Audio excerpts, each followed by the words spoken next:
में अगस्त में इस फैसले के खिलाफ कोई अगस्त क्रांति होगी, ये मैं आपको बताऊंगा। लेकिन पहले आप स्क्रीन पर इन चेहरों पर नजर डालिए और आप भी सोचेंगे कि मामला तो सुप्रीम कोर्ट से जुड़ा है, तो जो मुख्य न्यायाधीश हैं डीवाई चंद्रचूड़, उनकी तस्वीर तो बनती है, लेकिन अमिताभ बच्चन क्या कर रहे हैं इस तस्वीर में, और प्रधानमंत्री मोदी क्या कर रहे हैं। दरअसल इन तस्वीरों को लगाने का जो मकसद है वो है आपको चंद्रशेखर आजाद की उन 3 चुनौतियों के बारे में बताना जो पिछले 3 दिनों में उन्होंने सुप्रीम कोर्ट के जजों से लेकर सरकार चलाने वालों तक को और अभिनेताओं तक को दे डाली है। फैसला सुनाया और अपने ही एक पुराने फैसले को दरअसल कोर्ट ने पलट दिया, लेकिन यह फैसला आते ही चंद्रशेखर ने कह दिया कि वो पहले से बटे समाज को और बटने नहीं देंगे।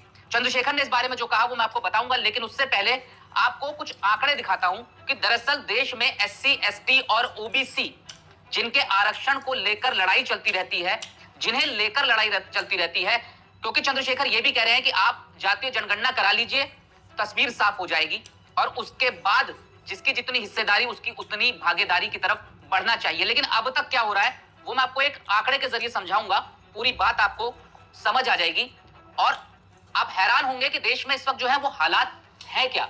तो देखिए, ये एक रिपोर्ट है अप्रैल 2023 की। Indian constitution provides 15%, 7.5 and 27 reservation for ST, SC and OBC respectively. तो ये सबको पता है कि 15% मिलता है एससी को, 7.5% मिलता है एसटी को और 27% रिजर्वेशन मिलता है अदर बैकवर्ड क्लासेस को।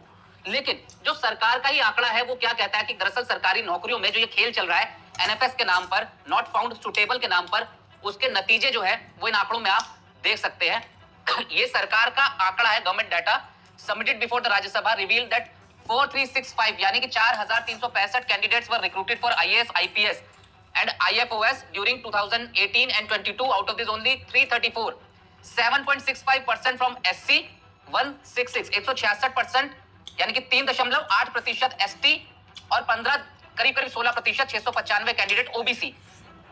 जबकि होना क्या चाहिए था कि जिन्हें 7.5% की हिस्सेदारी मिली है उन्हें मिलनी थी 15% की इन भर्तियों में, जिन्हें मिली है मात्र 3.5% की हिस्सेदारी उन्हें मिलनी थी 7.5% की यानी कि आधी, और जिन्हें मिलनी चाहिए 27% की। 2015 में इलाहाबाद हाईकोर्ट ने एक ऑर्डर पास किया जिसमें इलाहाबाद हाईकोर्ट ने साफ साफ कहा, क्या कहा कि जितने भी पब्लिक सर्वेंट्स हैं यानी सरकारी नौकर हैं, जो टॉप ब्यूरोक्रेट्स हैं, उन सबके बच्चों को सरकार के खर्चे पर चलने वाले प्रदेश के सरकारी स्कूलों में पढ़ने के लिए जाना ही होगा, यानी अनिवार्य होगा। लेकिन 2015 का यह आदेश था, आज चल रहा है 2024, कितने हो गए साल? इन सालों में करीब 9 साल के आसपास का समय बीत गया। क्या आपने अपने आसपास किसी भी अधिकारी, नेता या अभिनेता के बच्चे को सरकारी स्कूल में बस्ता उठा के जाते हुए देखा है? नहीं देखा होगा, और इसलिए नहीं देखा होगा क्योंकि सरकारी स्कूलों की जो हालत है, अगर आम आदमी के पास भी पैसा आ जाए और बस चले तो वो अपने बच्चों को सरकारी स्कूलों में नहीं पढ़ाएगा, जहां अध्यापक आपको जमीन पर लेटे हुए मिल जाएंगे, स्कूलों के आसपास आपको पानी जमा मिल जाएगा, बिजली होगी नहीं। और इसी वजह से 5000 ऐसे स्कूल पाए गए उत्तर प्रदेश में जहां पर एक भी बच्चा पढ़ने के लिए नहीं जा रहा। तो ये हालात हैं। और देखिए, यही इसी तरह का एक ऑर्डर जो है पटना हाईकोर्ट का भी था, ये भी शायद 2018 के आसपास की बात है। पटना हाईकोर्ट ने बिहार सरकार को आदेश दिया कि चीफ सेक्रेटरी वो लिस्ट लेकर आए जिसमें यह बताया जाए कि जो आईपीएस, आईएएस या क्लास 1, क्लास 2 ऑफिसर्स हैं, उनके कितनों के बच्चे सरकारी स्कूलों में पढ़ते हैं।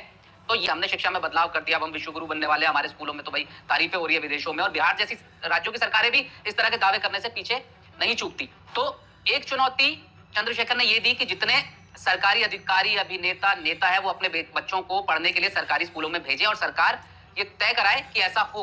लेकिन इसके अलावा वो एक चुनौती और देते हैं, क्योंकि देश में 2 ही चीजें ऐसी हैं जिनमें सरकारी दखल होता है बड़े पैमाने पर, एक शिक्षा और दूसरा है स्वास्थ्य यानी कि अस्पताल। चंद्रशेखर ने यह भी कहा कि यही सब लोग, अभिनेता, नेता, ब्यूरोक्रेट्स, ये अपने बच्चों का और अपना इलाज सरकारी अस्पताल में ही कराएं, इसकी व्यवस्था होनी चाहिए। इस पर चंद्रशेखर क्या कहते हैं वो सुनिए, और फिर मैं आपको बताऊंगा कि सरकार के एक ऐसे फैसले के बारे में जिसे सुनकर आप अपना माथा पीट लेंगे। कब का फैसला था कि आपके पैसे से ब्यूरोक्रेट्स को इलाज कराने के लिए क्या सुविधा मिल सकती है, और आप हैरान होंगे इस देश की व्यवस्थाओं पर। लेकिन पहले आप चंद्रशेखर को सुन लीजिए। जो सुख सुविधा ले रहे, चाहे वो अभिनेता, मानव बहुत इंपॉर्टेंट है, जो सुख सुविधा ले रहे, चाहे वो अभिनेता हो, नेता हो, न्यायाधीश हो, सुरक्षा प्रदान कोई भी व्यवसायी हो, आईएएस हो, आईपीएस हो, सरकारी वकील हो, क्लास 1 अधिकारी हो, कोई भी अधिकारी हो, उनके बच्चों का इलाज इलाज और उनका इलाज जब तक सरकारी अस्पतालों में नहीं होगा सुविधा नहीं आएगी सर। तो जब तक इन लोगों का इलाज सरकारी अस्पतालों में शुरू नहीं होगा तब तक सुविधाएं नहीं आएंगी। लेकिन 2013 की बात है, पिछली सरकार की बात है, यूपीए के समय की।